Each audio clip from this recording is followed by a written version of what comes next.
What's up, everybody? Welcome back to The Pulse. Today we're finishing off our advocacy series by talking about research. We're going to jump right in. Well, I feel if we get involved in the research, we are getting the answers that we're actually looking for and not just relying on other people to know what it is we need.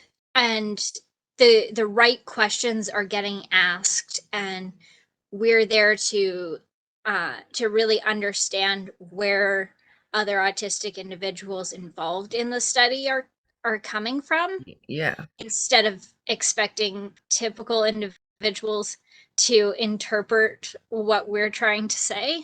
Yeah. And Parker had a really great point, too, and we were talking about this earlier, of having autistic people set up and run, or at least be a part of that process. Having autistic people a part of the research so that when it comes to writing like what the conclusions are for the research, it comes from an autistic perspective. So that because if it comes from like a non-autistic perspective, they may not view it as they may have a different idea of what this data says and not what it actually means. Yeah. Yeah. Because I think it was the one example that I know of, and it was that if you knew you could get away with doing something that harmed other people, like that it would be a good thing for you, but it would hurt other people, that in public, both autistics and non-autistics said that they would not do the thing, but that in private, knowing that they would get away with it, the non-autistics generally said yes, they would do the thing, but that autistics said they would not do the thing. They would still, like, autistics would not do the thing either way. And that the conclusion drawn from that was that autistics are trying to like self-correct, and not just that autistics are just good people with a moral compass and that we would do the good thing anyway. Maybe that non-autistics are more likely to be holistic, whereas autistics are likely to do the same thing whether or not it's in front of people or behind closed doors. That autistics are more likely to just do the good do like the good thing whether or not people are going to see, and then holistics, as soon as they know no one's watching, they will do the bad thing for personal gain. That autistics just, I guess, care more about other people, but also I feel like it's, or something that I know is that no matter how much, like you can like maybe get told that no one is going to find this out, someone will probably almost always find out. Secret never stays secret. So maybe they also have that going on in their heads, like someone's going to find out. Yeah, they definitely needed to get different types of thinkers in on that study. Yeah, it wasn't autistic people that were able to figure out what the conclusion was, because no autistic people were part of the study, or at least no autistic people were leading the study. Yeah, I was really happy to find out when I started doing the research that I'm currently doing that um, that within the last couple of years they've actually started valuing having autistic individuals on teams of people researching things to do with autistic individuals. Mm-hmm. And your research is actually more likely to get funding and backing behind it. Like if it's about autism, if you have autistic individuals on your research team.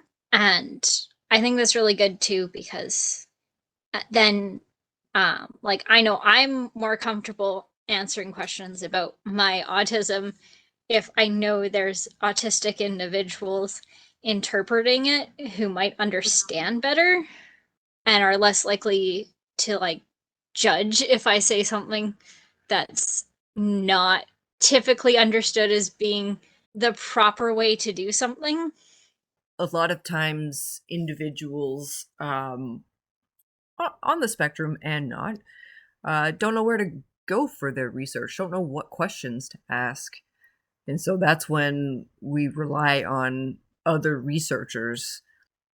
I find a lot of times, like, especially like the research that I was looking into on like autism and parenting and autism and pregnancy, because that's related to my research.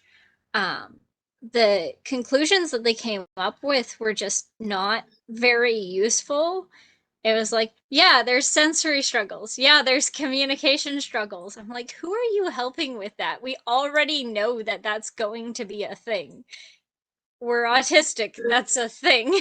It was more like they were just trying to like talk to other doctors than actually get helpful information.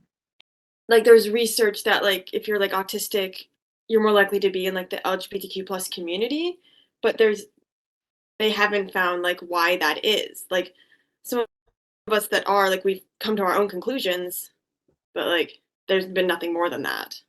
Do you think we identify less with social stigma than neurotypicals? I think so. Yeah. Yeah, I think a lot of us don't really care about trying to fit those social stereotypes. And then it's just like, I am who I am and I like who I like. Why does it really matter? Well, and let's think about when advocacy starts. As far as I'm concerned, it starts the minute you're born and you start crying. What are your thoughts on education and research?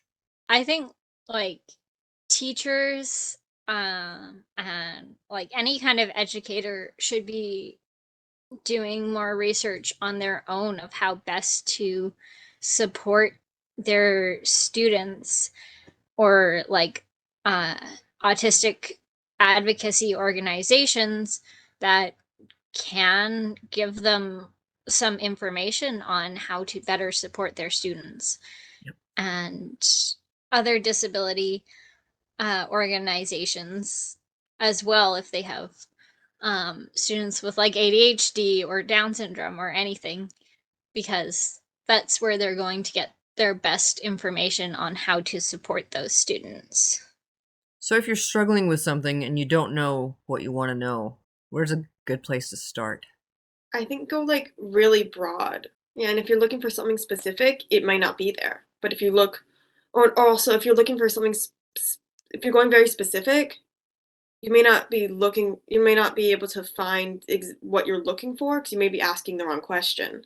So that's why if you go more broadly, you may be able to better find that or something like similar enough to what the question is that you're asking. And that does it for this episode of The Pulse. Thanks so much for joining us and being a part of this series. We enjoyed talking about advocacy and we loved addressing all of the questions that you had for us. As always, if you have questions or topics for ideas you'd like us to discuss, please send an email to voa@pacificautismfamily.com. Thanks for watching. Don't forget to like, share, and subscribe. See you next time.